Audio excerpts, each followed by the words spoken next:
en el verso 37 y 44. Pero hay una conexión, hermanos, entre lo que vimos hace 8 días y lo que vamos a estar meditando el día de hoy. Por lo tanto, considero a bien que podamos nosotros leer desde el pasaje 37 hasta el 44 que leímos y luego continuar leyendo del 45 al 54 debido a la conexión que hay en medio de esto. El sermón del día de hoy, hermanos, es el juicio de Dios frente a una religión hipócrita. El juicio de Dios frente a una religión hipócrita. Dicen las Sagradas Escrituras de esta forma.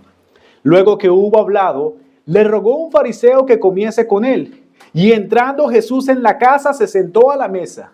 El fariseo, cuando lo vio, se extrañó de que no se hubiese lavado las manos antes de comer. Pero el Señor le dijo, ahora bien, vosotros los fariseos limpiáis lo de afuera del vaso y del plato, pero por dentro estáis llenos de rapacidad y de maldad. Necios, el que hizo lo de afuera, ¿no hizo también lo de adentro? Pero dad limosna de lo que tenéis, y entonces todo os será limpio. Mas hay de vosotros, fariseos, que diezmáis la menta y la ruda y toda hortaliza, y pasáis por alto la justicia y el amor de Dios. Esto os era necesario hacer sin dejar de hacer aquello. Hay de vosotros, fariseos, que amáis las primeras sillas en las sinagogas y las salutaciones en las plazas. Hay de vosotros, escribas y fariseos hipócritas, que sois como sepulcros que no se ven, y los hombres que andan encima no lo saben. Empezamos con nuestro texto del día de hoy.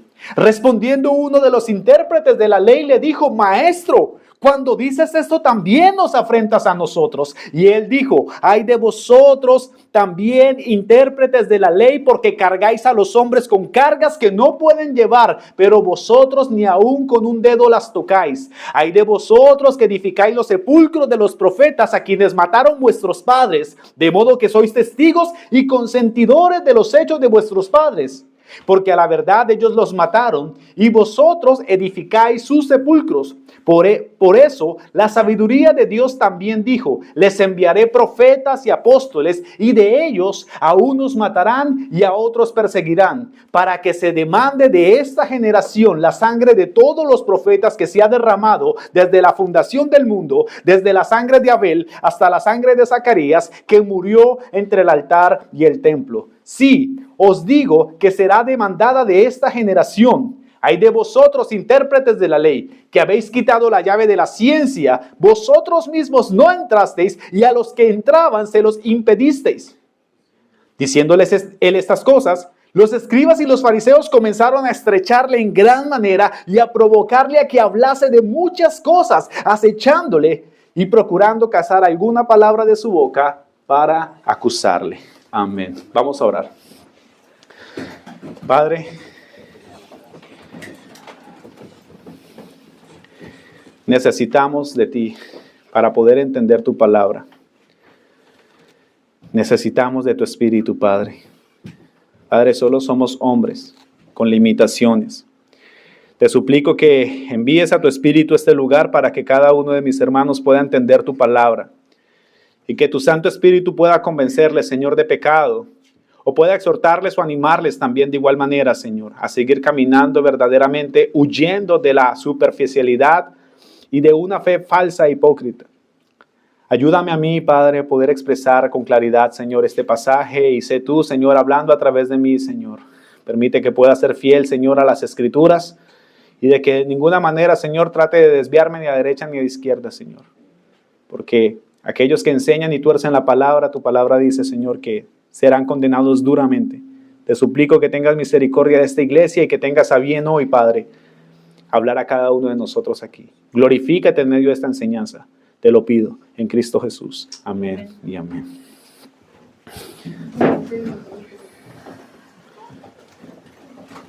En la República Checa, en el año 1415, antes, en aquella época no se llamaba Chequia, no se llamaba República Checa, sino que se llamaba Bohemia.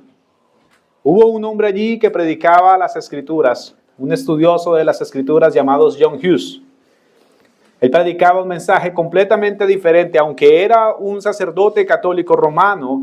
Él, estudiando las Escrituras, se da cuenta de la distorsión que hay en medio de la iglesia.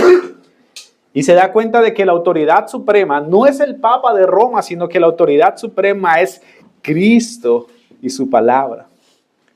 Y hablando al pueblo y enseñándole al pueblo estas verdades, trataba de despertar en la gente del engaño que estaban sometidos bajo Roma y el oscurantismo. Este predicador era amado por su pueblo, pero odiado por la jerarquía religiosa. La persecución contra este sacerdote católico fue tan tremenda que empezaron una persecución contra él. Y él se encargaba, hermanos, básicamente su pecado o el hecho por el cual la Iglesia Católica lo mata es por el hecho de que él habla en contra de las indulgencias, en contra de que se venda la salvación al cielo, como hasta el día de hoy se hace en Roma. Usted va a Roma, encuentra unos papelitos que se llaman indulgencias, usted paga por esas indulgencias y le aseguran de que el familiar que usted pone en el papelito, ese familiar al momento de usted pagar aquella indulgencia, ese familiar automáticamente su alma es arrancada del infierno y se lleva al cielo. Este hombre odia también la corrupción moral del clero. Los sacerdotes estaban completamente desenfrenados en inmoralidad. Y este hombre lo que termina de condenarlo a sí mismo es decir que el Papa que está en Roma no es la cabeza de la iglesia de ninguna manera, sino que solamente Cristo es la cabeza de la iglesia. Fue citado a un concilio en Constanza en el año 1415 con la promesa de un salvoconducto, pero fue traicionado, fue arrestado y juzgado por hereje. Los que no sepan qué significa ser hereje, es alguien que enseña mentiras, que distorsiona la verdad. La Iglesia Católica lo acusó de ser un hereje y fue condenado. Cuando lo llevaron a la hoguera, porque su condena fue ser quemado vivo, se le dio la última oportunidad para retractarse de lo que había dicho. Él respondió: prefiero morir con la verdad que vivir una mentira. Podéis quemar este cuerpo, pero no podéis encadenar la verdad. Mientras las llamas lo envolvían, cantaba salmos, y los testigos dicen que su voz nunca se quebró sino hasta el final. 100 años después, Lutero diría estas palabras: Hughes profetizó de mí, su luz no se apagó, solo fue encendida. Mis hermanos, lo que nos muestra esta historia es darnos cuenta que no solamente en la época de nuestro Señor Jesús, cuando está hablando aquí a los sacerdotes y a los grandes líderes espirituales y les está diciendo hipócritas, Mateo 23 va mucho más allá, si le dice: ustedes son serpientes, víboras, ustedes son víboras. Esto no solamente lo vivió el Señor Jesús, sino que lo vivieron también nuestros hermanos que se antepusieron a la Reforma Protestante, de donde provenimos nosotros.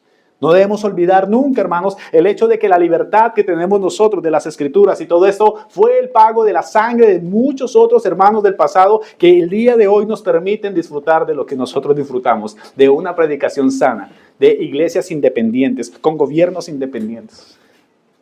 No debemos nosotros, por eso, ayer les escribí, hermanos, valoremos verdaderamente el privilegio tan grande que tenemos de poder congregarnos con libertad. Hay gente que no tiene esta libertad. Y entonces, básicamente, hermanos, lo que nos muestra este texto es exactamente lo que el Señor ya habló en el sermón pasado que estuvimos viendo. Pero en el sermón pasado estuvimos viendo el enfoque hacia los fariseos. Ahora se entra mucho más a fondo porque los escribas eran los teólogos de la época. Es decir, los escribas creaban las leyes que los fariseos seguían. Los fariseos se comportaban de esta manera. Adivinen quién decían a los que ponían las reglas para que los fariseos hicieran de eso. Por eso el fariseo del texto, en el verso 45, se escandaliza. Maestro, diciendo estas cosas nos afrentas a nosotros. Y él no lo dice ni como pregunta ni nada, porque al principio, cuando se lee el texto, pareciera que estuviera preguntando: ¿acaso nos afrentas a nosotros? No, el escriba dice: diciendo lo que está diciendo, nos afrentas a nosotros. Nos estás golpeando a nosotros con lo que dices. Y ahí empieza el Señor a dar sus ayes contra este hombre. Jesús ha denunciado, hermanos, la hipocresía de los fariseos, quienes se preocupaban más por las apariencias, por las cosas externas. Por eso les dice: ustedes son hipócritas. ¿Acaso ustedes solamente se ocupen de lavarlo de afuera, de su apariencia? ¿Pero acaso no hay que primero lavarlo de adentro? ¿El que hizo lo de afuera, acaso tampoco hizo lo de adentro? ¿Acaso no es el mismo hacedor de las cosas? Hipócritas, límpiate por dentro y luego entonces piensa lo de afuera. Eso es lo que el Señor les está diciendo. Ellos se preocupaban de las apariencias externas, pero no de la transformación interna del corazón. Y el enfoque que Jesús quiere dar a esto y a estos intérpretes de la ley es un llamado mucho más profundo, debido a que ellos se creían los expertos de la Torá, custodios de la enseñanza doctrinal de Israel. En pocas palabras, los culpables de que todo Israel se estuviera perdiendo en todas estas leyes humanas y rituales no era de los mismos fariseos, porque ellos realmente lo que eran practicantes de lo que enseñaban estos intérpretes de la ley. Ahora recordemos que ¿quiénes son estos hombres? Las autoridades espirituales de un pueblo. Pero Jesús desenmascara su verdadero rostro. Les quita su verdadera máscara y dice: ustedes son guías ciegos. Ustedes ni siquiera conocen a Dios, ni tampoco permiten que otros puedan conocerlo. El Señor no suaviza el lenguaje, hermanos, con ellos. Si yo le decía en el sermón pasado, hermanos, nosotros encontramos en las Escrituras prostitutas, mujeres que fueron encontradas en adulterio, encontramos ladrones, recaudadores de impuestos. Con todas estas personas, el Señor tuvo una compasión desmedida. Pero cuando se trató de la hipocresía religiosa, el Señor no se guardó ni una sola palabra y habló con muchísima dureza. Hay personas que dicen: ay, pero no tienes amor como Jesús. Cuando Jesús ama, reprende a las personas. Se necesita amor para pararse delante de toda una élite religiosa de un país y tenerles que decir una por una las verdades de todo lo que está torcido y todo lo que se está haciendo mal, y poderle decir: ustedes son ciegos que no entran y no dejan que los demás entren. Ahora, este texto tiene múltiples aplicaciones para pastores, para líderes de las iglesias, pero también tiene aplicaciones para nosotros como creyentes. Y eso es lo que vamos a estar viendo nosotros el día de hoy. Porque estos ayes que el Señor usa aquí, hermanos, estos ayes son expresiones de dolor, de indignación. Dios está indignado por la falsedad, por la hipocresía. Y no solamente, hermanos, en estos ayes encontramos el hecho de que el Señor está hablando de lo que ha sucedido ya con ellos o de lo que ellos están haciendo, sino de una acumulación de la ira de Dios respecto a lo que ha pasado con sus profetas del pasado. Él está diciendo que le será cobrada a esa generación la sangre desde Abel, dice. Nosotros, hermanos, recordamos como bautistas reformados que no toda religiosidad es señal de una fe verdadera. Una persona puede guardar muchos ritos, una persona puede hacer muchas cosas, y eso no significa realmente vivir de forma piadosa. Una persona puede tener un lenguaje de santidad, pero por dentro no tener un corazón regenerado. Por eso nosotros apelamos a la regeneración del corazón y no a las reglas. Y esto, hermanos, es vital. Hay iglesias, hay congregaciones donde enseñan reglas. Debes hacer esto, debes hacer lo otro. No, tú no debes hacer nada. Tú debes ser transformado primero. Y cuando eres transformado en el corazón, tú vas a hacer las cosas. Por eso siempre digo en esta iglesia: hermano, aquí no se violenta la conciencia de ninguna sola persona. Si una sola persona en esta iglesia se siente obligada a hacer algo y no lo está haciendo de la propia voluntad y de la propia transformación del corazón, tiene que detenerse. Porque como bautistas creemos en la no violencia de la conciencia de las personas, sino que creemos en el fluido amor de una persona debido a la transformación del evangelio. Reunirse, conectarse, estar amando a los hermanos, sirviendo a unos y a otros, no es la base de reglas, sino la base del amor de Cristo, que me ha amado a mí y me permite amar a los demás. Eso es el evangelio. Hay personas que dicen: me gustan las iglesias por las reglas. Allí la gente está alineada porque hay muchas. No, eso no es el evangelio. Y eso es lo que sucede con estas personas del texto. Cientos de reglas, de rituales, de formas de vestir, de una cosa y otra. Y por dentro, ¿qué dice el Señor? Hipócritas. Limpien primero lo de adentro. Ustedes por fuera están impecables. Todos sus rituales, todas sus cosas se ven muy bien, pero por dentro están llenos de inmundicia. Hay una manera, hermanos, de la cual el Señor acusa esto y por qué el Señor es tan duro con esto. Y es por el hecho de que el tener una hipocresía religiosa, hermanos, es la rebelión más peligrosa que se puede hacer contra Dios. Una persona puede robar y ser un ladrón delante de todos. Una persona puede matar y ser un homicida delante de todos. Pero una persona puede engañar y manipular desde un púlpito, desde un tipo de enseñanzas, engañar y manipular a la gente y condenar a esa misma gente debido al engaño que él mismo está manteniendo. Por eso el Señor fue tan duro, hermanos, con este tipo. Es la forma de rebelión más peligrosa. Pretender ser un santo ante los ojos de las personas cuando realmente es un demonio por dentro. Cuando realmente no hay reconciliación ni transformación del evangelio en el corazón. Hoy vamos a ver, hermanos, vamos a hacernos varias preguntas hoy. ¿Somos portadores del evangelio verdadero y guardianos? ¿O somos portadores del verdadero evangelio o simplemente somos guardianes de una tradición vacía y de reglas? ¿Estamos conduciendo a otros hacia Cristo o más bien los estamos alejando con cargas religiosas? ¿Vivimos bajo la gracia que predicamos o nos escondemos bajo la hipocresía y bajo una capa de ortodoxia cristiana? Eso es lo que debemos preguntarnos en esta mañana.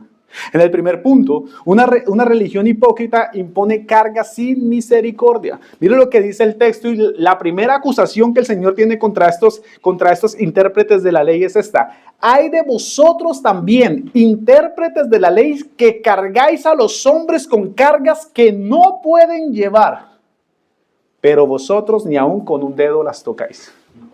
Una de las marcas de estos hombres, hermanos, era que les fascinaba exagerar todas las cosas. Ellos encontraban algo en la ley de Moisés y ellos inmediatamente lo que empezaban era buscar de qué forma podían llegar mucho más lejos con esto.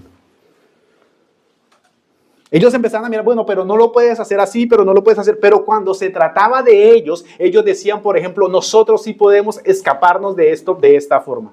La acusación del Señor es que precisamente ellos trataban de interpretar a su manera las Escrituras y poner sobre la gente que hicieran tantas cosas de la forma que ellos después decían, nosotros no tenemos necesidad de llevar eso. Son ustedes. Era tanto el descaro, hermanos, de estos hombres, que la ley enseña que se debían honrar a los padres. Y nosotros creemos en la honra a los padres. Pues adivinen qué. Estos hombres eran tan astutos y tan vivos que dijeron, no. Hay una forma de evadir la responsabilidad con nuestros padres. Todo lo que tengo es corbán. Todo lo que tengo le pertenece a Dios. Y por lo tanto, padre o madre mía, no puedo darte nada porque todo lo que tengo es para Dios. Lamentablemente, así es.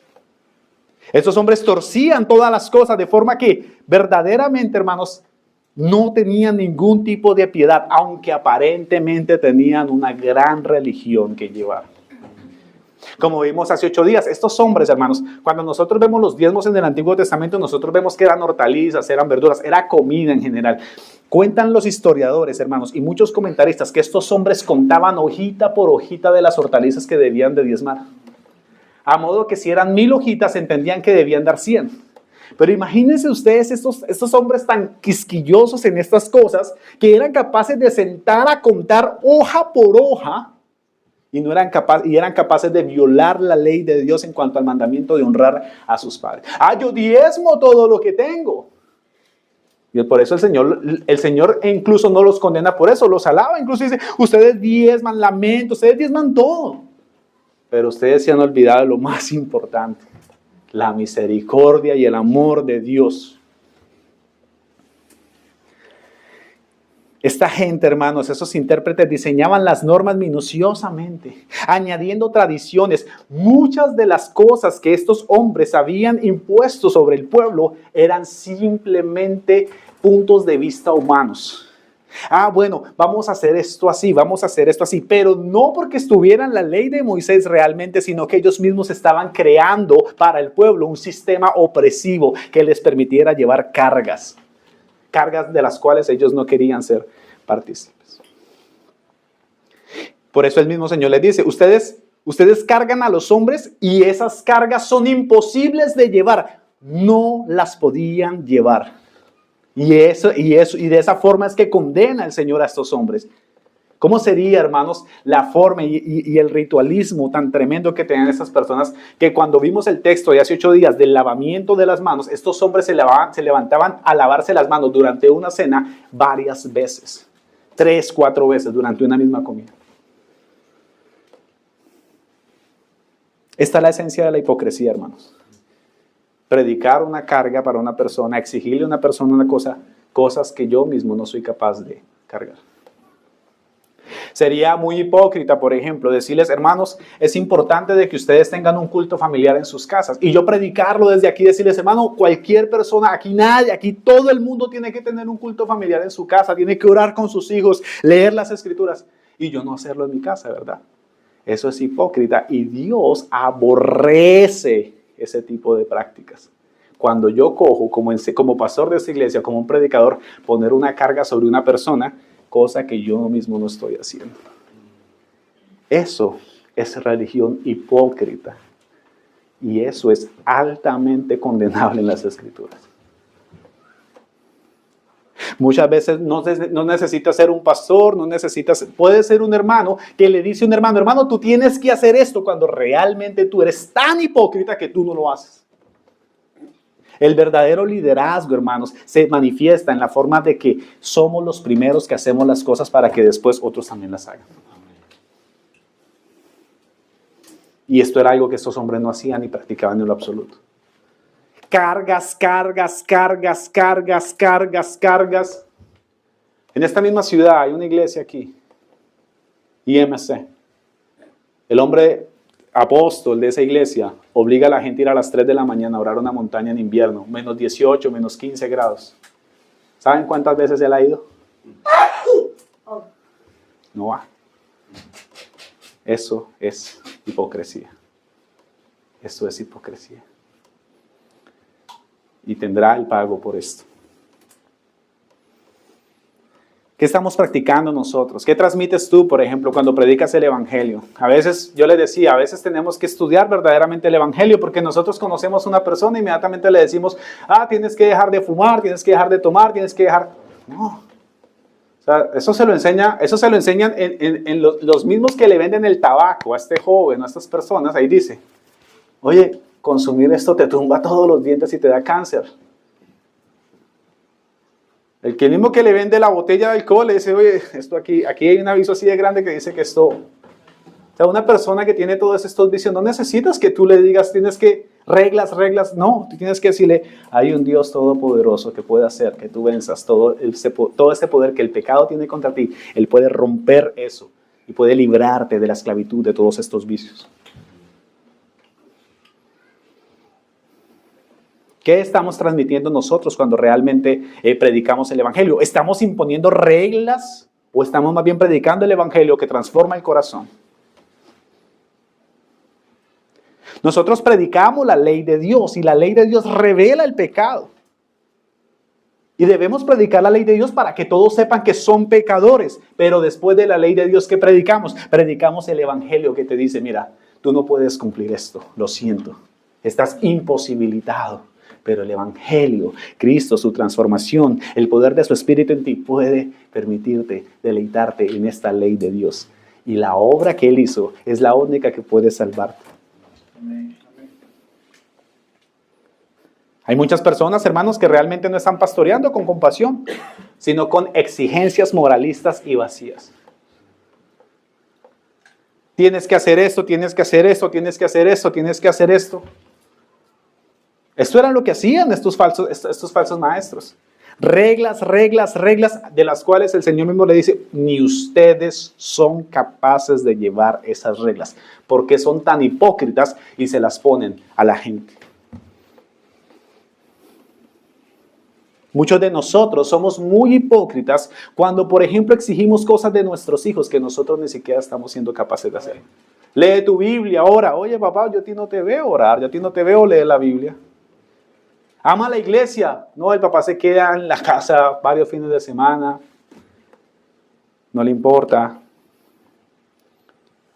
Oye, pero es que tienes que ir a la iglesia. No, pero es que yo no te veo a ti hacer esto. O sea, tú eres un mal ejemplo para mí. ¿Por qué me exiges? ¿Por qué pones cargas en mí que tú no llevas? A veces nosotros somos muy parecidos a estos hombres también, poniendo reglas sobre nuestros hijos. Cuando realmente lo que debemos predicar es su evangelio y mostrarles por el amor que Cristo ha tenido con nosotros, por ese mismo amor nosotros reaccionamos en amor a Él y servimos a Él. Cristiano, ¿cómo mides tú los estándares de otros? ¿Cómo mides tú a las demás personas? Los mides debido a lo que tú haces. Bueno, yo hago esto, yo estoy mucho mejor que otros. Mira, yo estoy haciendo esto, yo estoy viniendo aquí, yo estoy haciendo acá. ¿Cómo mides a las personas? ¿Las miras con compasión realmente? Y cuando les reprendes o los exhortas con compasión, o simplemente lo haces con un deseo de ponerles cargas que tú muchas veces ni siquiera eres capaz de llevar. Hermanos, prediquemos un evangelio, prediquemos la ley, pero también prediquemos la gracia de nuestro Señor, que nos transforma y que nos permite deleitarnos en sus mandamientos. El salmista que decía, Señor, yo me deleito en tu ley. Tu ley es mi delicia. Meditar en ti y en tus mandamientos son un bien para mí. ¿Pero por qué? ¿Por qué llegó a ser un bien para David los mandamientos y la ley de Dios? Porque él había sido transformado en su corazón.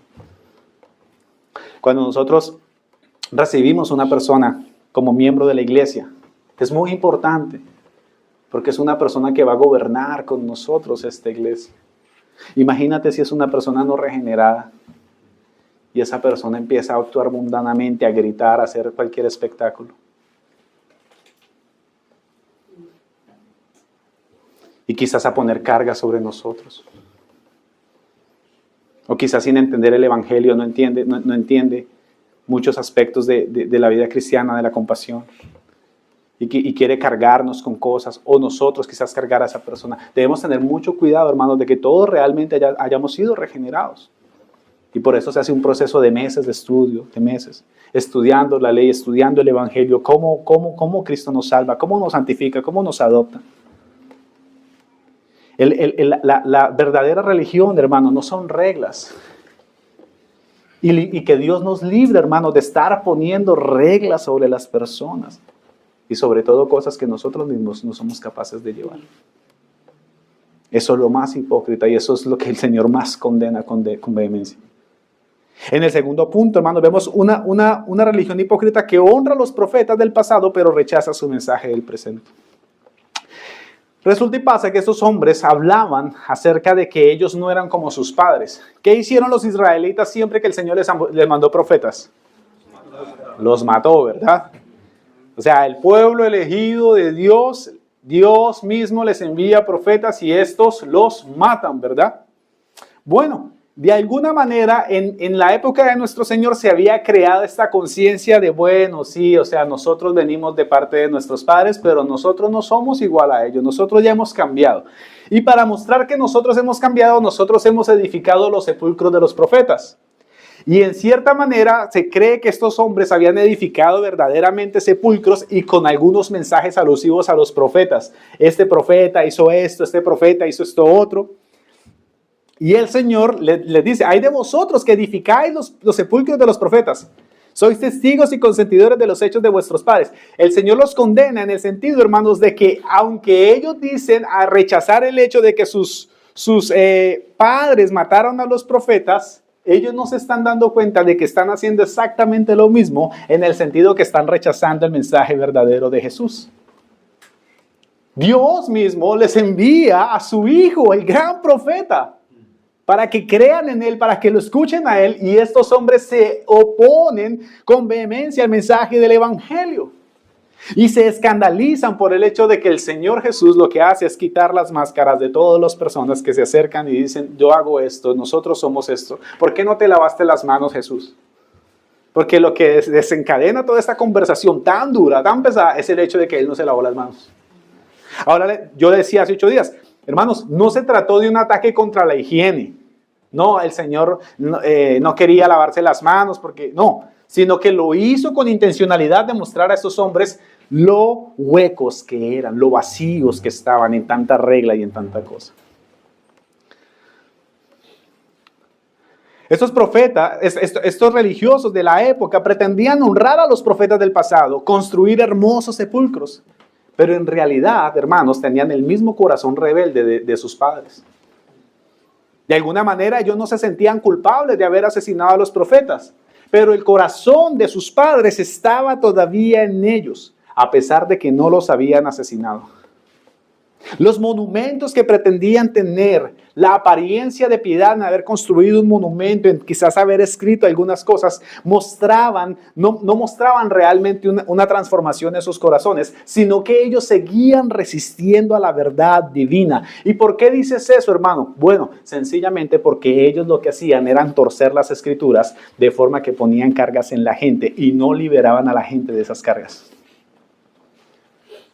Cualquiera diría, edificaron los sepulcros de los profetas, es decir, han aprendido del error de sus antepasados, ¿no es cierto? Pero realmente no fue así, sino que se convirtieron en herederos de su violencia espiritual, es decir, quisieron seguir con esa misma violencia espiritual atacando a los profetas que el Señor les envía. Rechazaban la voz divina que les hablaba a través de nuestro Señor Jesucristo, al cual, después de esto, con mucho más sagacidad tratan de aprender y matarle después de estas conversaciones. Cumpliendo así trágicamente lo que el Señor le decía. A muchos matarán, a otros crucificarán. Se está refiriendo ¿a quién? A Él mismo, y se está refiriendo a sus apóstoles. Y cuando nosotros vemos la historia de los apóstoles, ¿qué encontramos? Exactamente lo que el Señor dijo en este texto. A excepción de Juan, que escribió el libro de la Revelación, Apocalipsis, que murió de anciano. La historia de la iglesia cree que murió de una muerte natural. Jesús dice en el verso 49, va mucho más allá, hermanos, y el Señor les dice que la sabiduría de Dios, es decir, que el Señor ordenó que muchos profetas vinieran y que le enseñaran al pueblo, pero que de todas maneras el resultado iba a ser el mismo resultado de ¿quiénes? De sus padres del pasado, que los iban a matar y a otros los perseguirían. Si nosotros vemos al día de hoy con la revelación que tenemos, el Señor estaba refiriéndose al pasado, se estaba refiriendo a su tiempo actual. Estaba diciendo, a muchos de ellos matarán y a otros perseguirán. Es una descripción, hermanos, del patrón de un corazón no regenerado que se resiste a la verdad. Exactamente lo mismo que hicieron sus padres, es exactamente lo mismo que están haciendo sus hijos. Y ese patrón, hermanos, nosotros lo vemos en muchos de nosotros, en muchas familias. Ustedes conocen aquella falsa enseñanza de las maldiciones generacionales, ¿no? Que eso lo usan mucho en las iglesias. Bueno, realmente, hermanos, no es que sean maldiciones como tal, sino que son malas conductas aprendidas, malos ejemplos aprendidos de nuestros padres, lo que nos lleva a actuar y hacer exactamente las mismas cosas que ellos. No es de que haya un demonio que posea a la familia para que todos hagan lo mismo, no, sino que como yo vi a mi papá robar, yo robo, y como yo robo y mis hijos me ven robar, mi hijo también roba. Y entonces es una maldición de pecado en la vida de cada uno de nosotros. Es el mismo pecado que nos lleva a hacer estas cosas. En cierta manera, esto es lo que están haciendo estos hombres. No se convirtieron en herederos. Ay, nosotros hemos levantado los sepulcros de los profetas. Mire cuán buenos nos hemos vuelto. Hemos reconocido que nuestros padres fueron malos. Si nosotros hubiéramos vivido en el tiempo de nuestros padres, hubiéramos evitado toda esa masacre de profetas. Miren lo que hemos hecho. Hemos mejorado. Y el Señor les dice, no, ustedes se convirtieron en herederos de esa violencia espiritual porque ustedes me atacan a mí y el mensaje que yo traigo. Y eso es lo que nos muestra la historia de la iglesia. Si quieren ver cómo terminaron los apóstoles, libro de Hechos, ahí cuentan toda la historia, ahí se encuentra toda la historia acerca de lo que ocurrió con nuestros primeros hermanos. Pero lo más escalofriante, hermanos, del pasaje se pronuncia en esto. Dice, para que se demande de esta generación la sangre de los profetas. ¿Por qué razón, hermanos, de alguna manera, el Señor todavía recuerda a los profetas de la antigüedad? Es interesante que el Señor le dice que de esa generación a la cual le está hablando el Señor, de esa generación se demandará la sangre de los profetas. Y no habla solamente de profetas quizás más cercanos a ellos, sino que se remonta a Abel, que el texto lo renombra ahí como si fuera un profeta. Y vemos, hermanos, que ¿quién asesinó a Abel? Caín, su hermano. Y dice que Dios no se olvida de aquellos que hablaron en su nombre, que Él se va a recordar que a lo largo de la historia redentora y de la historia de la humanidad han buscado silenciar la voz de Dios. Cuando una persona o cuando estos israelitas mataban a los profetas, ok, estaban matando a un hombre, ¿verdad? Pero indirectamente, ¿qué estaban haciendo también? Matando la voz de Dios. Matando la voz de Dios. Es decir, cuando estaban matando a los enviados de Dios, lo que estaban haciendo, si Dios iba a hablar a través de ese hombre, cuando matan a ese hombre, ¿qué están haciendo? Silenciando a Dios. No quieren escuchar la enseñanza de Dios. Es como si los israelitas hicieran esto, se taparan los oídos y cogieran a pedradas a estos profetas. No queremos escuchar lo que nos dicen. Y eso es lo que encontramos nosotros en el Antiguo Testamento. Todos los profetas del Antiguo Testamento, ¿qué fue lo que predicaron? Oye, arrepentidos, arrepiéntanse y vuélvanse a Dios. Dejen a Astarot, dejen a todos esos falsos dioses, vengan al Dios verdadero. Esa fue la predicación de ellos. Y Dios dice que va a exigir la sangre de todos sus profetas. Recordemos que Dios es un Dios amoroso, pero también es un Dios justo, es un justo juez. No dejará impune esa rebelión religiosa. Hermanos, la hipocresía religiosa de esos hombres no solamente fue un error moral, porque algunos de ustedes dirían, bueno, pues realmente quizás se equivocaron, no supieron cómo actuar, hicieron lo que hicieron, no. Sino que esto fue una alianza en rebelión contra Dios, que no solamente sucedió en esa generación a la que el Señor le está hablando, sino en todas las generaciones del pueblo de Israel. Mateo 23, los últimos pasajes que leímos aquí, cuando el Señor hace esa exclamación, dice, Jerusalén, Jerusalén, tú que matas a tus profetas. A lo último que dice, ¿cuáles son las palabras que dice? Vuestra casa os es quedada desierta, desierta. Yo a ustedes les envié todos los profetas, les envié todas, pero ustedes, por eso nosotros, desde una perspectiva bautista reformada, nosotros no creemos que Israel, el que está ahí en Medio Oriente matando a inocentes en Gaza, es el pueblo de Dios. Los bautistas reformados hemos entendido que el Israel del Nuevo Testamento somos ¿quiénes? La iglesia. Nosotros no creemos que Dios tiene dos pueblos, no, nosotros creemos que en el nuevo pacto se hizo de todos un solo pueblo y ese es el verdadero Israel espiritual. Todo creyente que cree en Cristo es adherido a los descendientes de Abraham por la fe, porque en Cristo es el cumplimiento de todos los pactos del pasado.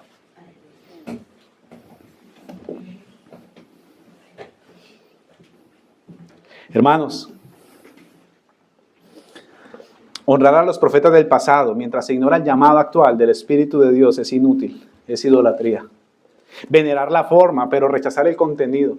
Venerar, decir, bueno, yo amo, yo ya he reconocido que aquellos profetas del pasado sí hicieron muy bien, pero rechazar lo que se les estaba presentando delante de ellos, el mismo Hijo de Dios, la segunda persona de la Trinidad, la deidad hecho hombre, predicándoles. Eso, hermanos, era un pecado mortal. Y esto es lo que sucedía con esos hombres. Mucha ortodoxia, muchas leyes, muchos rituales, muchas reglas. Sin embargo, con un corazón corrompido, no regenerado. Que en lugar de mostrar claridad al pueblo, que en lugar de convencer al pueblo, de animar al pueblo a que se vinieran a Dios, lo que hacían con todas estas cargas era apartar por completo al pueblo de Dios.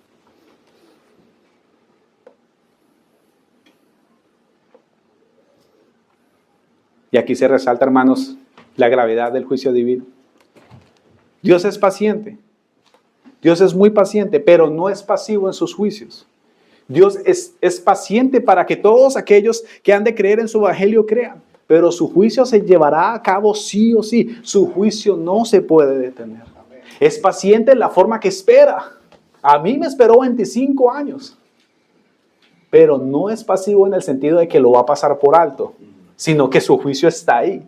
Y lo que nos muestra el texto es de que el Señor va a cobrar la sangre de todos aquellos que predicaron su evangelio. Hermanos, ¿estamos proclamando todo el consejo de Dios, aunque este sea incómodo? Estas aplicaciones realmente tienen mucho que ver con la enseñanza, pero todos de alguna u otra manera somos sacerdotes, todos de alguna u otra manera estamos llevados a enseñar a otros. Estamos proclamando todo el consejo de Dios, aunque sea incómodo, hermanos. Muchas veces predicar fielmente el evangelio. ¿Ustedes creen que fue un momento muy cómodo todo esto que está ocurriendo ahí en la casa de este fariseo con estos intérpretes de la ley? La casa, al parecer, había bastantes personas. Porque cuando nosotros vemos ahí el texto, desde el verso 37, el Señor siempre habla en plural. Siempre habla en que hay fariseos, ustedes escribas. Al parecer había una multitud ahí en la casa de este fariseo. ¿Ustedes creen que eso fue cómo? Todo lo que el Señor les dijo a estas personas. Predica sobre los mártires. Muchas veces nosotros, hermanos, nos maravillamos, hermanos, con las historias de los mártires, como lo que contábamos de John Hughes al principio. Nos maravillamos de los reformadores. Nosotros decimos, qué bendición tan grande los reformadores, qué bendición tan grande estos hermanos que murieron, que cantaban himnos mientras eran prendidos en llamas. Qué bendición, pero nos callamos frente a la injusticia, nos callamos cuando no predicamos verdaderamente el evangelio, cuando tratamos con liviandad el pecado de los demás. Nosotros muchas veces, hermanos, y esto ha sucedido mucho, sobre todo en muchos jóvenes que conocen ya las doctrinas reformadas y todo, y empiezan a atacar con vehemencia a otro tipo de congregantes, a otro tipo de iglesias, donde realmente el conocimiento de la verdad y este conocimiento que lo que debe llevarnos es a humillarnos, al conocer que ha sido Dios el que nos ha llamado en su soberanía y que nosotros no. Esto nos debe llevar a nosotros a humillarnos delante de Dios en lugar de burlarnos de otros tipos de personas que creen de alguna manera quizás diferente respecto a la soteriología o lo que conocemos como la doctrina de la salvación. Gente, no, nosotros somos elegidos. Bueno, les digo la verdad, hermanos, cualquier persona que verdaderamente es un elegido nunca se va a sentir orgullosa o va a hablar con orgullo respecto a la elección, sino que todas estas doctrinas lo van a llevar a humillarse completamente y a guardar silencio respecto a esto en su corazón. Y no a jactarse con otros, ni a burlarse de otros. Muchas personas dicen defender la fe reformada, pero realmente lo que tienen es orgullo espiritual. Puro orgullo espiritual. Hermano, no utilices la fidelidad histórica de las Escrituras, la fidelidad histórica de la iglesia, por ejemplo, como una excusa para olvidar el llamado actual. A veces hablamos de los puritanos nosotros y leemos libros de puritanos. Nosotros tenemos aquí los viernes enseñanzas de puritanos y todos, los puritanos. Pero hermano, ¿cuánto realmente de los puritanos nosotros vivimos? Porque pareciera, hermanos, que los puritanos eran extraterrestres y que nosotros somos otro tipo de personas. No, los puritanos fueron hombres a los cuales Dios despertó y llenó de una gracia muy especial. Pero aquel poder de Dios está todavía presente, hermanos, en nosotros. Y debemos buscar de tal forma que podamos, Señor, de alguna forma acercarnos a ellos. Pero los puritanos no fueron puritanos porque se acercaron a lo que vieron en otros, sino porque se acercaron a ver lo que era Cristo realmente y a tratar de parecerse a Él. Hermano, tú admiras a Lutero, admiras a Calvino. Yo me gozo cuando veo hermanos que comparten enseñanzas de ellos, de Spurgeon. Pero te resistes al llamado del Espíritu Santo a morir a ti mismo hoy. A morir a ti, a lo que tú piensas. Es que yo hago las cosas así. Bueno, pero las Escrituras no lo enseñan así, hermano. O sea, el hecho de que a ti te parezca así no quiere decir que las Escrituras lo enseñen así. A veces decimos, sí, Spurgeon, Calvino, Lutero, todos esos hermanos, yo los escucho, hermano. Alguien una vez dijo, yo escucho a todos esos hombres. Yo glorifiqué a Dios, gloria a Dios. Pero ahora, recapitulemos. ¿Cuánto de eso que esos hermanos han enseñado tú puedes de alguna manera experimentar y ser una realidad en tu vida? No se congregan en una iglesia, no son miembros de un lugar. Hermanos, yo siempre digo lo mismo. Caminar conforme a Cristo es ser parte de una congregación. Y nosotros, yo verdaderamente, hermanos, doy gracias al Señor por internet. Pero también, hermanos, les digo, sinceramente, el internet ha traído tanto daño en tantas personas. Tanta gente engañada en sus casas diciendo, yo aquí escucho todos los sermones de 10, de 20 iglesias reformadas. Y realmente no tienen un contacto con hermanos, no aman a nadie. No pueden ser ayudados, motivados, exhortados por nadie porque no tienen contacto con nadie. Y hay gente que ha ido de una iglesia a otra y han estado por años de una iglesia a otra. Como yo siempre digo, las personas que se la pasan de iglesia en iglesia no están buscando a Dios, hermanos, sino que están huyendo de Él fervientemente. Más bien están huyendo de Él. A veces hablamos así. Somos iguales de hipócritas a estos hombres, hermano. Ay, si nosotros hubiéramos estado allí en esta época, hubiéramos evitado todo eso. Hablamos del pasado y nos emocionamos con todos estos hermanos del pasado. Pero estamos dispuestos a hacer al menos 1% de lo que esos hermanos hicieron por el Señor y por su evangelio. Si muchas veces, hermanos, el simple hecho de dar clic y conectarte, que es tan fácil, muchas veces es un problema. Hace unos días me llamaba alguien y me decía, no he podido ir a la iglesia porque estoy enfermo, estoy muy enfermo. Y yo le dije, ok, estamos orando por ti, por tu salud. Le dije, pero tú estás yendo a trabajar, ¿verdad? Guardó unos segundos silencio y me dijo, sí. Yo le dije, si tú vas a trabajar enfermo, ¿acaso Dios no es digno de que si tu jefe te ve enfermo y tú vas allí enfermo, ¿acaso Dios, tu creador, no merece que tú te reúnas entonces a en medio de esas condiciones? Cuando una persona me dice a mí, Daniel, yo no voy a la iglesia porque estoy enfermo, pero yo me doy cuenta que esa persona está yendo a trabajar toda la semana, eso tiene muchas implicaciones. O sea, estás enfermo para venir acá, pero no estás enfermo para coger un bus todos los días, ir al trabajo, trabajar 8 horas. Esos son cosas que hay que preguntarse. Y muchos de esos hermanos, muchos de nosotros somos personas que decimos, sí, los puritanos, fulano de tal. Bueno, hermano, no hablemos tanto de eso si realmente nosotros no hacemos absolutamente nada diferente a la gente del mundo. Yo admiro a la gente, hay gente que es tan arbeitsama, hay gente que trabaja, son tan trabajadores, hermano, que uno los ve muertos en el trabajo, muertos, ahí están respondiendo, hermano, muertos. Gente que aquí me he tomado 8 pastillas, estoy aquí y trabajando, y uno dice, wow. Cristianos, hermano, la reunión a tal hora, hay que conectarte, a coger el teléfono y hacer así. Hermano, estuve enfermo, lo siento. Oye, pero tú has ido a trabajar, sí, normal. Ya, hermano. Ya entendemos. Somos así, hermanos. No basta con honrar a Dios, no basta con honrar a los hombres de Dios del pasado, sino que debemos nosotros obedecer a Dios, quizás de la misma forma que los obedecieron esos hombres del pasado. Y es eso, hermanos.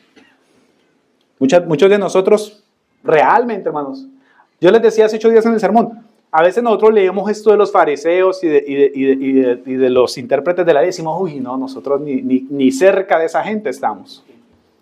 Hermanos, nosotros somos muy parecidos a esas personas. Muy parecidos a ellos. Hay mucho de nosotros en nuestros corazones de esta gente. Debemos rogar a Dios por ayuda.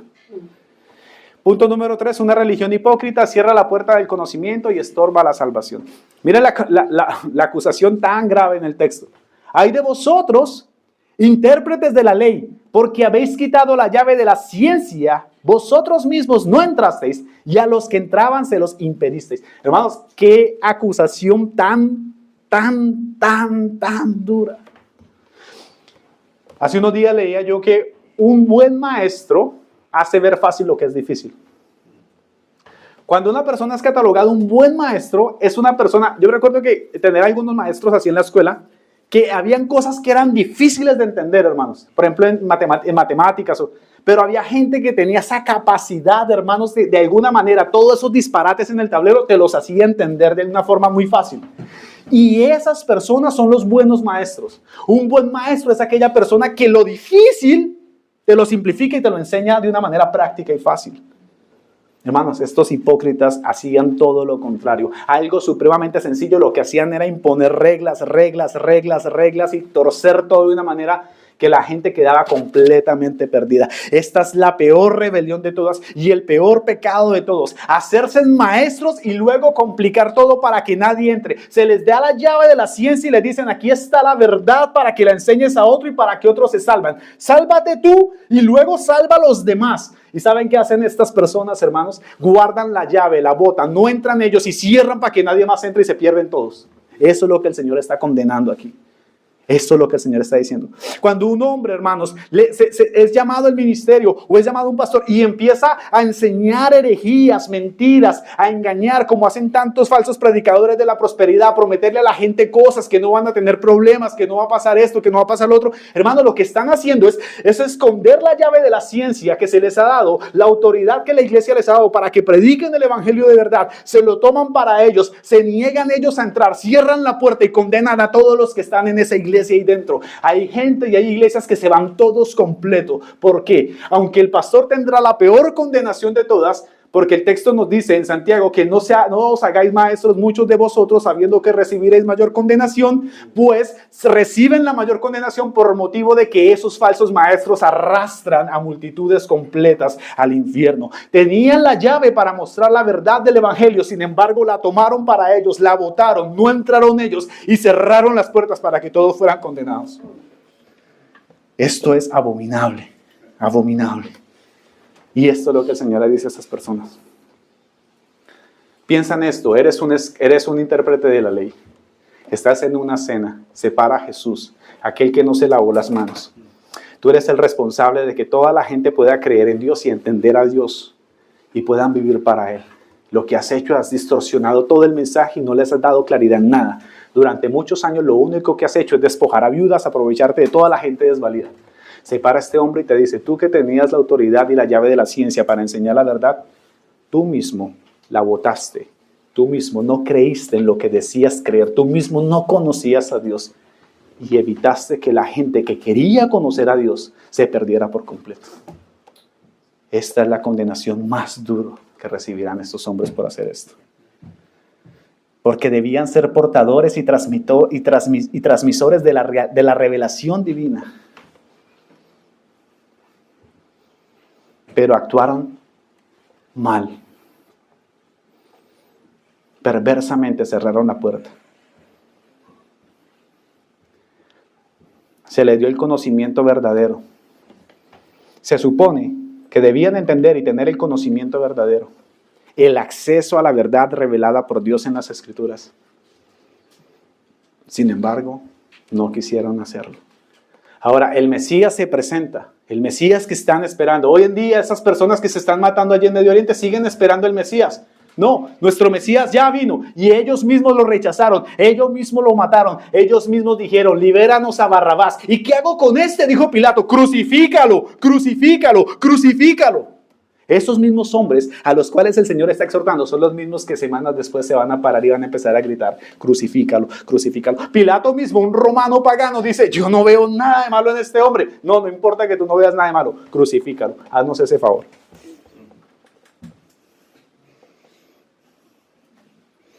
Obstruir el acceso al Dios viviente por medio de una enseñanza falsa o distorsionada es un pecado abominable. Abominable. Todos aquellos que son falsos maestros, todas estas personas de la prosperidad, toda esta gente que la tiene embaucada con un evangelio de obras, con tanta psicología barata, hermano, en las iglesias, todas estas personas lamentablemente están perdidas. Si no creen en Cristo verdaderamente, como el Cordero de Dios que quita el pecado del mundo, si no vienen a Él a través de la fe, descansando únicamente en esa obra redentora de Él, todos están condenados. Hoy debes estar aquí, hoy tú estás aquí, hoy debes mirarte a ti un espejo y decir, no valgo nada, no valgo nada, mis obras no son nada, estoy condenado sin ti, Señor, pero he de mirar a ti. Como dice el texto, miradme a mí y sed salvos en todos los confines de la tierra. Eso es lo que tú debes hacer en esta mañana. Tú que estás aquí hoy sin Cristo, debes mirar realmente y rogarle a Dios que te dé discernimiento de unas buenas enseñanzas.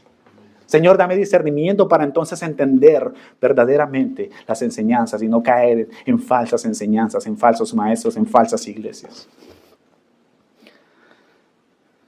Y el verso 53 y 54 muestra la condenación en la cual estos hombres están completamente perdidos.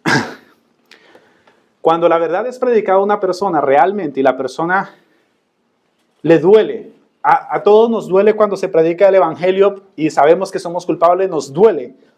Pero cuando es una persona regenerada, ruega a Dios por ayuda. Cuando la persona no es regenerada y ha sido dejada a su propio pecado y a su desenfreno, la persona reacciona bruscamente, con agresividad.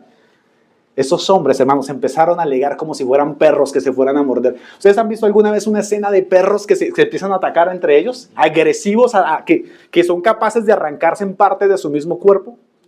Bueno, la reacción de estos hombres es esta en el verso 53 y 54. En el verso 53 y 54 encontramos la reacción más terrible, hermanos, de estos hombres.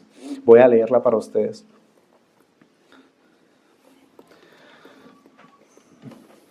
Dice, diciéndoles él estas cosas, los escribas y los fariseos comenzaron a estrecharle en gran manera y a provocarle a que hablase de muchas cosas, acechándole y procurando cazar alguna palabra de su boca para acusarle. En lugar de mostrar piedad y decir, maestro, todo lo que has dicho es la verdad. Estos hombres se levantaron y empezaron a atacar de una manera acechando al Señor, de una manera que provocaban que Él hablara de muchas cosas para poder de alguna manera pescar algo que no estuviera de acuerdo con ellos para condenarle. Esa es la forma como reacciona la persona no regenerada. Se le expone el evangelio, se le muestran las verdades, se le muestra la gracia y el amor de Dios, pero también su juicio consumidor. Y luego se levanta en contra y se levanta como un perro lleno de rabia a atacar la verdad. ¿Acaso no fue lo mismo que hizo Israel con todos sus profetas? Cuando se paraban los profetas a predicar, ¿acaso no los mataban? ¿Qué pasó con el diácono en Hechos 6? ¿Qué pasó con Esteban en Hechos 6? Empezó a predicar el evangelio y a hablar acerca de la conexión que había de Cristo con todo el Antiguo Testamento y todo, y empezó, y dice que su rostro alumbró como un sol. Estos hombres, incluso Pablo está ahí de testigo, se tapan los oídos y empiezan a arrancar sus ropas y a matarlo a pedradas. ¿Por qué? Porque sus argumentos se terminaron, porque no pudieron reconocer que estaban frente a la verdad. El error, la condena que tenían en sus corazones, Dios mismo los dejó en ese error para que murieran consumidos por Él mismo. Hermanos, tengamos cuidado de endurecer nuestros corazones. Somos más dados a endurecernos que a estar blandos. Somos más dados a empezar a cuestionar muchas cosas en lugar de decir, Señor, por favor, muéstrame tu verdad. Durante toda la semana no estás lleno de la verdad. Llegas el miércoles, no quieres tener comunión. Llegas el viernes, no quieres tener comunión. Llegas el domingo prácticamente aquí muerto para que a través de un sermón volvamos otra vez a inyectarte vida. No, por eso te consume la maldad, por eso te consume a veces muchas dudas. Yo sé que luchas con muchas dudas, hermano. Yo tengo muchas dudas. ¿Sabes qué hago contra las dudas? Escucho el evangelio. Escucho el evangelio. Tengo dudas, Señor, ayúdame. Escucho el evangelio. Una y otra vez. Escucha el evangelio una y otra vez. Es necio decir, ya lo sé todo. Yo ya entiendo el evangelio. No, tú no lo sabes nada. Hoy lo estás escuchando aquí. Mañana lo vas a olvidar. Hoy te vas a ir de aquí. Vas a decir, wow, ese mensaje estuvo bastante confrontante. Vas a bajar las escaleras. Vas a ir a almorzar y lo vas a olvidar. Escucha el evangelio una y otra vez. Lutero dijo, necesito escuchar el evangelio todos los días, porque todos los días lo olvido. La enseñanza espiritual es un asunto de vida y muerte. Hay dos decisiones muy importantes en la vida. Tomás puede estar pensando, wow, este hombre lo está diciendo por mí. No, Tomás, lo estoy diciendo por todos. Hay dos decisiones muy importantes en la vida. Uno, ¿con quién me caso? Dos, ¿en qué iglesia me voy a meter? Son decisiones que van a marcar toda tu vida. Toda tu vida. Te casas con un mal hombre, estás marcada. Te casas con una mala mujer, estás marcado. Te metes a una secta, estás muerto. No hay vuelta atrás. Muerto. Muerto. Y la responsabilidad para mí y para todos aquellos aquí que predicamos. No sacamos maestros muchos de vosotros en el sentido de que debemos tener cuidado de lo que enseñamos. Si todo lo que he enseñado hoy es mentira, hermanos, el juicio de Dios, la maldición de Dios está sobre mí. Por eso es tan cuidadoso, hermanos, el tema de enseñar. ¿Ustedes saben qué es ser maldito de Dios? ¿Ustedes saben qué es que Dios ponga la maldición sobre una persona y lo acabe? Dios. Hay hombres que pueden masacrar a otros y puede ser algo muy tremendo, pero el que Dios mismo tome y caiga sobre una persona a causa de su error y de su mentira, eso es algo muy, muy, muy grave. Y eso debe hacernos temblar las piernas. Enseñemos todo el consejo de Dios con fidelidad, hermanos. El Señor no se acobardó en medio de toda esta gente, aunque parecían perros llenos de rabia atacando. El Señor no se acobardó, sino que fue fiel. Prediquemos, hermanos, realmente con esa fidelidad. Usemos el conocimiento bíblico como una herramienta de servir a otros. y no como una forma de ejercer control o orgullo espiritual sobre otros. Esto aplica mucho también para nuestros padres. Utilicemos el conocimiento bíblico no como una herramienta para manipular y para decir no, sino como una forma de servirle a esos hijos nuestros. Oye, mira, el Evangelio dice así, por favor, te lo suplico. Hermanos, que la enseñanza que nosotros enseñemos a otros permita que la gente mire únicamente a nuestro Señor Jesucristo. Que predique, que la gente pueda verlo a Él, Que podamos ser verdaderos mayordomos de la palabra. Hay algo muy interesante, pero al que se le ha dado mucho se le exigirá. Tú que escuchas aquí sermones, se te va a exigir todo lo que has escuchado aquí en este lugar. Todo se te va a exigir. Hermanos, no somos llamados a controlar quién entra o quién no entra en el reino de Dios, pero sí estamos llamados a proclamar libremente sobre nuestro Rey y sobre su gracia salvadora. Valoremos realmente, hermanos, la verdad bíblica. Valora verdaderamente la verdad bíblica. Que cuando leas las Escrituras, no leas solamente por leer, sino que diga, esto fue escrito para mí, esto está escrito para mí, esta recomendación es para mí, esta promesa es para mí, esta exhortación es para mí. A veces leemos las Escrituras y como si se tratara de un tema aislado. No, se trata de ti, es para ti. Facilitemos el reino de Dios a los demás, hermanos. Es horrible tener que se nos acuse de cerrarle las puertas del reino de los cielos a la gente. Ahora dice, yo no predico, hermano, yo a nadie le he cerrado las puertas del reino de los cielos. Adivina cómo le cierra la puerta del reino de los cielos a la gente, con tu mal testimonio, con tu mal comportamiento, con tu desfachatez, con tu forma de comportarte de una manera impía. De esa manera, ¿sabes qué es lo que hace la gente cuando te ve? Dice, tú eres cristiano, ¿verdad? Mira lo que has hecho, mira lo que me has hecho, mira cómo me has lastimado, me has perjudicado. Nunca más volveré a confiar en la palabra de un cristiano. Eso es cerrar las puertas del reino de los cielos para la gente. Porque no estás entrando tú debido al testimonio que estás dando y no estás permitiendo que otras personas puedan entrar a conocer verdaderamente a Dios. Hermano, sé un facilitador del reino de Dios, que la gente pueda ver el reino de Dios en tu vida. No eres perfecto, no, pero por lo menos que haya marcas verdaderas de un creyente que ama. Pídele al Señor en esta mañana que te dé un corazón como el de Felipe, que al momento de encontrar al Señor Jesús fue y llamó a su amigo Natanael y le dijo, mira, aquí ya encontré dónde tenemos que ir. Sé como aquellas mujeres que cuando encuentran un almacén donde venden algo más económico, le llaman a todas las hermanas, a todas las demás, allí es donde venden, yo ya encontré. De esa misma forma debes de ser un facilitador del reino de Dios. Pídele al Señor que te permite ser de influencia para que otros puedan llegar al Señor Jesucristo. Que el Señor nos ayude, mis hermanos. Que el Señor nos permite huir de la hipocresía y del juicio de Dios, hermanos, con respecto a la falsa religión. Yo les decía el miércoles pasado, hermanos, mira, sé un verdadero creyente.